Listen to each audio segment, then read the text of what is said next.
Hello everyone. तो ये हमारी पॉलिटी सीरीज का सेकंड लेक्चर है। लास्ट लेक्चर में हमने देखा था कि कैसे हमारे कॉन्स्टिट्यूशन का आइडिया है वो प्रपोज किया गया है, कैसे हमारी कॉन्स्टिट्यूएंट असेंबली फॉर्म हुई, क्यों इसे क्रिटिसाइज किया गया and why it is so important for us. आज के लेक्चर सीरीज में हम देखेंगे कि कॉन्स्टिट्यूशन ऑफ इंडिया का सेलिएंट फीचर क्या क्या है, उसके फंक्शन क्या क्या है और क्या की एलिमेंट्स है जो कि हमने डिफरेंट कंट्रीज से अडॉप्ट किया। वीडियो स्टार्ट करने से पहले मैं आपको बता दूं, अगर आपको मेरी वॉइस स्लो लगती है तो इसको 1.5 में भी प्ले कर सकते हैं। तो चलिए स्टार्ट करते हैं। जैसा कि हम जानते हैं कि इंडिया एक ह्यूज पॉपुलस कंट्री है। इसमें different diversify religion, ethnicity and race के लोग रहते हैं। तो सारे लोगों की एस्पिरेशन को फुलफिल करना, प्लस हमारा क्या एक फाउंडेशनल वैल्यू होगा, हमारे फ्यूचर ऑब्जेक्टिव क्या होंगे, हमारा गवर्नेंस सिस्टम कैसा होगा, हमारी डेमोक्रेसी क्या होगी, इन सारी चीजों को जो कैटर करता है वो हमारा कॉन्स्टिट्यूशन ऑफ इंडिया है। इससे हम इस ये हमारा एक तरीके का फाउंडेशनल डॉक्यूमेंट है जिसमें हमारे legal, social, political, economical aspirations को फुलफिल किया जाता है। प्लस हमारे लेजिस्लेचर के लिए एक बाउंड्री डिसाइड की जाती है कि क्या उन्हें रूल लॉस फॉर्मुलेट करने हैं और क्या उनके ऑब्जेक्टिव होने चाहिए, क्या उनको प्रिंसिपल फॉलो करना है। Also at the same time ये हमारे पीपल को एक तरीके के राइट भी देता है कि इन केस अगर हमारा स्टेट है वो हमारे राइट को ब्रीच करता है तो हम सुप्रीम कोर्ट को अप्रोच कर सकते हैं। तो somewhere we can say that ये हमारा एक चेक एंड बैलेंस फाउंड करता है between people and the state and the different government organization. Constitution के क्या क्या फंक्शन है। पहला फंक्शन है define boundary for a political community की। जैसा कि मैंने बताया कि डीपीएसपी के फॉर्म में हमारा क्या प्रिंसिपल होना चाहिए किसी भी लॉ को फॉर्म करने के लिए, वो डिफाइन है। प्लस इंडिविजुअल के राइट प्रोटेक्टेड है in the form of fundamental right. तो एक तरीके की ये बाउंड्री डिसाइड करता है बिटवीन स्टेट एंड पीपल।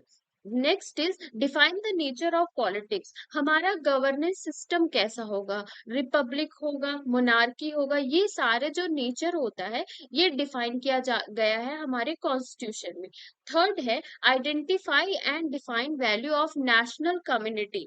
मतलब हमारी क्या वैल्यू होनी चाहिए, क्या एस्पिरेशन होनी चाहिए, किस वैल्यूज को हमें प्रमोट करना चाहिए। जैसे कि प्रियम्बल में बताया गया है, social, economical and political rights की बात की गई है, उनमें ऑब्जेक्टिव क्या होने चाहिए, ब्रदरहुड फ्रेटर्निटी की बात की गई है। तो ये सारे जो ऑब्जेक्टिव और वैल्यूज है ये भी हमारे कॉन्स्टिट्यूशन में डिफाइन है। और हम थर्ड फोर्थ है हमारा डिफाइन राइट्स एंड ड्यूटीज। तो इसमें हम जैसा कि जानते हैं कि पार्ट थर्ड और पार्ट फोर में फंडामेंटल राइट एंड डीपीएसपी की बात की गई है। ऑल्सो फंडामेंटल ड्यूटीज जो कि हमारे आर्टिकल 51 ए में आता है। तो ये सारे में क्या क्या इंडिविजुअल के राइट्स है, प्लस उनकी क्या क्या ड्यूटीज है, प्लस स्टेट को कैसे लॉ को फॉर्म करना है, ये सारी चीजों के बारे में बात की गई है। हमारा नेक्स्ट पॉइंट है share power between different layer of government. जैसा कि हम जानते हैं कि जो हमारा इंडियन गवर्नेंस स्ट्रक्चर है, हमारे यूनियन आता है, स्टेट आता है, देन उस पे हम local level, grass root level पे हम पंचायती राज इंस्टीट्यूशंस की बात करते हैं। तो इनके बीच में पावर कैसे डिस्ट्रीब्यूट होगा डिफरेंट डिफरेंट लेयर्स में, ये सारी चीजें हमारे कॉन्स्टिट्यूशन में डिफाइन की गई हैं।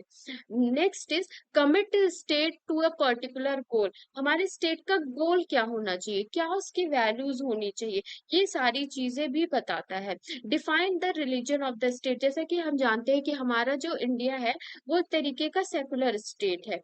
तो ये सारे जो ऑब्जेक्टिव्स है वो ये सब हमारे कॉन्स्टिट्यूशन में डिफाइन किया गया। Feature of the constitution, first point है लेंथीएस्ट रिटन कॉन्स्टिट्यूशन। ओरिजिनली हमारे डॉक्यूमेंट में 395 आर्टिकल्स, 22 पार्ट और 1 शेड्यूल था, लेकिन with passage of time, through constitutional amendments, through Supreme Court judgments, through various laws, हमारा जो आर्टिकल है वो प्रेजेंट डे में 470 प्लस है, 25 पार्ट्स एंड 12 शेड्यूल्स है।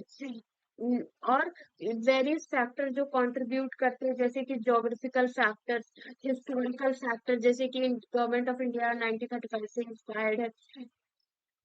और इस पूरे कॉन्स्टिट्यूशन को बनाने के लिए जो लॉयर्स लॉयर्स बहुत ज्यादा इन्वॉल्व थे, इस वजह से ये इस डॉक्यूमेंट को एक्सटेंसिव बनाता है। Second point, draw from various resources. हमारा कॉन्स्टिट्यूशन जो है वो बहुत सारे डिफरेंट कंट्रीज के कॉन्स्टिट्यूशन से इंस्पायर्ड है। जैसे पॉलिटिकल स्ट्रक्चर ब्रिटिश कॉन्स्टिट्यूशन से इंस्पायर्ड है। हमारा डीपीएसपी फंडामेंटल राइट, ये हमारा अमेरिकन कॉन्स्टिट्यूशन से इंस्पायर्ड है। Third point is blend of rigidity and flexibility. जैसा कि हम जानते हैं कि हमारे कॉन्स्टिट्यूशन में हम कुछ अमेंडमेंट सिंपल मेजोरिटी से कर सकते हैं, और कुछ अमेंडमेंट हम के लिए हमें स्पेशल मेजोरिटी चाहिए। जैसे कि सिंपल मेजोरिटी के हमें मोस्टली, अगर हम किसी भी स्टेट की बाउंड्रीज चेंज कर रहे हैं, नेम चेंज कर रहे हैं, तो वहां हमें सिंपल मेजोरिटी चाहिए होता है। लेकिन अगर हम किसी भी पॉइंट पे हम फेडरल स्ट्रक्चर से में चेंजेस करते हैं, तो वहां हमें स्पेशल मेजोरिटी की जरूरत होती है, और किसी किसी केसेस में हमें एब्सोल्यूट मेजोरिटी की जरूरत होती है। Next point is federal system and unitary basis.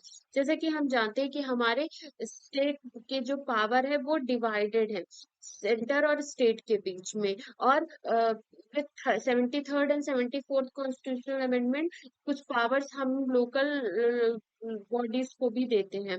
लेकिन जब हमारे कंट्री में इमरजेंसी लगता है, तो ये पूरा सिस्टम एक यूनिट जैसा वर्क करने लगता है। Next point, parliamentary form of government. हमारा जो गवर्नेंस स्ट्रक्चर है वो पार्लियामेंट्री फॉर्म है। इसमें upper house and lower house है। लोअर हाउस पीपल को रिप्रेजेंट करता है, एंड अपर हाउस जो है स्टेट को रिप्रेजेंट करता है। Next point, synthesis of parliamentary sovereignty and judicial supremacy.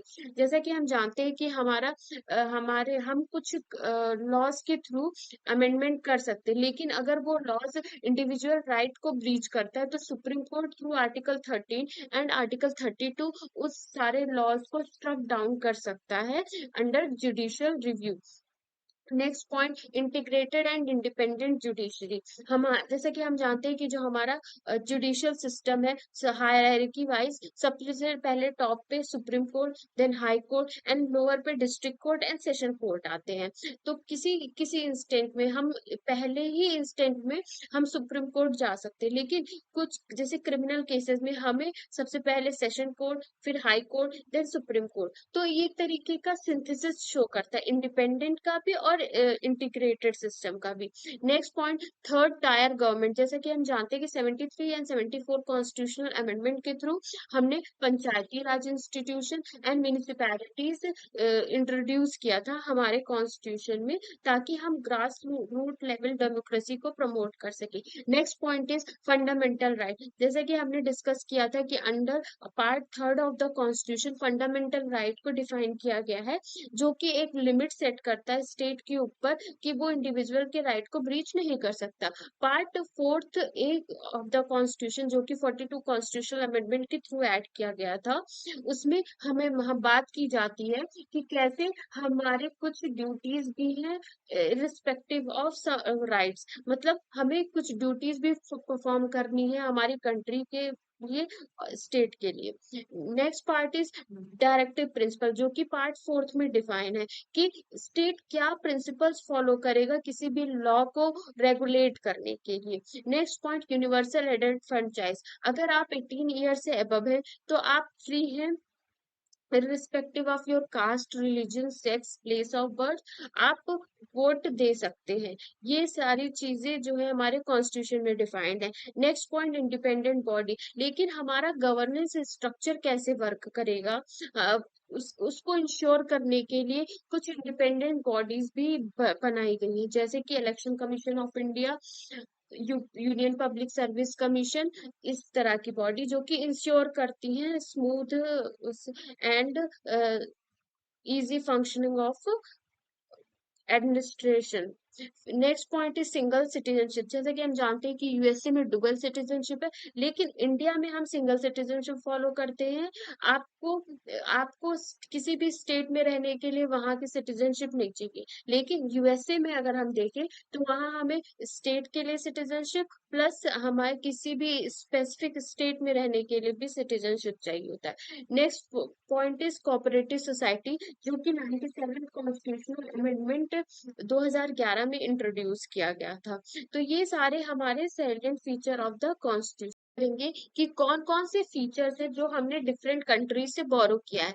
जैसा कि सबसे मोस्ट इम्पोर्टेंट हमारा सोर्स है वो है गवर्नमेंट ऑफ इंडिया एक्ट 1935, जिससे हमने federal scheme, governor office, judiciary, public service commission, emergency provision and administrative details क्या होनी चाहिए, ये सारी फीचर्स जो हमने गवर्नमेंट ऑफ इंडिया एक्ट 1935 से बोरो किया। ब्रिटिश कॉन्स्टिट्यूशन से हमने parliamentary government, parliamentary privileges, rule of law, legislative process, single citizenship, cabinet system, bicameralism, prerogative writs, इन सारी चीजों को ब्रिटिश कॉन्स्टिट्यूशन से बोरो किया। यूएस कॉन्स्टिट्यूशन से हमने जैसा कि डिस्कस किया था fundamental right, independent judiciary, judicial review, impeachment of the president, removal of the Supreme Court and High Court जजेस and post of vice president. Irish constitution से DPSP, nomination of member of Rajya Sabha, method of election of president. Canadian constitution से federal with strong centre residuary power, appointment of state government, advisory jurisdiction of the Supreme Court. Australian constitution से हमने concurrent list, freedom of trade, commerce and intercourse and joint session of the two houses of the parliament को बोरो किया है। Webinar constitution से हमने emergency provision, suspension of fundamental right को बोरो किया है। सोवियत कॉन्स्टिट्यूशन से हमने fundamental duties, idea of social, economical and political justice जो कि प्रीएम्बल में डिफाइंड है उसको अडॉप्ट किया है। फ्रेंच कॉन्स्टिट्यूशन से हमने लिबर्टी, इक्वालिटी, फ्रेटर्निटी जैसे आइडियल्स जो कि प्रीएम्बल में मेंशन है उसको बोरो किया है। साउथ अफ्रीकन कॉन्स्टिट्यूशन से हमने procedure of amendment of the constitution and election of member of Rajya Sabha को बोरो किया है। जापानीज कॉन्स्टिट्यूशन से हमने प्रोसीजर एस्टेब्लिश बाय लॉ को बोरो किया है। तो make sure learn all of this because it is very important for competitive exam. है क्रिटिसिज्म एंड डिबेट्स। जैसे कि हमने बताया था कि ये बहुत ही लेंथी एंड रिजिड डॉक्यूमेंट है। लेंथी क्यों है? Because of geographical factor, historical factor and इसमें इस पूरे प्रोसेस में जो हमने लीगल लॉयर्स को थे, इस वजह से इसको बहुत ही इलेबोरेट बनाता है। इकोनॉमिकल एंड सोशल राइट्स के बारे में, जैसे कि फंडामेंटल राइट में हमें पॉलिटिकल और सोशल राइट्स मिलते हैं, लेकिन जो इकोनॉमिकल राइट्स की बातें हैं वो सारी हमारी टीपीएसपी में डिफाइंड है, जो कि इन्फोर्सेबल नहीं है, लेकिन फंडामेंटल राइट इन्फोर्सेबल है। और कुछ प्रोविजन ऐसे हैं जो आउटडेटेड है और उसको चेंज नहीं किया गया है विद रिस्पेक्टिव ऑफ टाइम। और इसमें कुछ एलिफेंटाइज साइज है ये कॉन्स्टिट्यूशन, और इसमें लीगल टर्म्स यूज किए गए हैं। तो ये सारे कुछ क्रिटिसिज्म हैं जो कि कॉन्स्टिट्यूशन को मिलते हैं। कंक्लूजन की, जैसा कि हम जानते हैं कि कॉन्स्टिट्यूशन ऑफ इंडिया कितना ज्यादा इम्पोर्टेंट है, और ये कोई स्टैग्नेंट डॉक्यूमेंट नहीं, it is a living document because ये टाइम के साथ चेंज करता गया है अपने आप को through different amendments. Supreme Court judgment, जिसमें मोस्ट इम्पोर्टेंट है केशव नंदा भारती केस, जो कि बेसिक स्ट्रक्चर को डिफाइन करता है, और एक तरीके का रेजिलियंस, डेमोक्रेटिक स्पिरिट, लोगों के एस्पिरेशन, विजन कैसा होना चाहिए हमारा फ्यूचर सोसाइटी को लेकर, ये सारी चीजों को डिफाइन करता है। तो इसलिए हमारा कॉन्स्टिट्यूशन बहुत ही इम्पोर्टेंट हो जाता है। तो ये आज के लिए इतना ही। अगर आपको मेरे लेक्चर्स अच्छे लगे हो तो प्लीज लाइक, और अगर कोई भी प्रॉब्लम हो, कोई सजेशन हो, वो आप मुझे कमेंट्स के थ्रू दे सकते हैं। Thank you so much.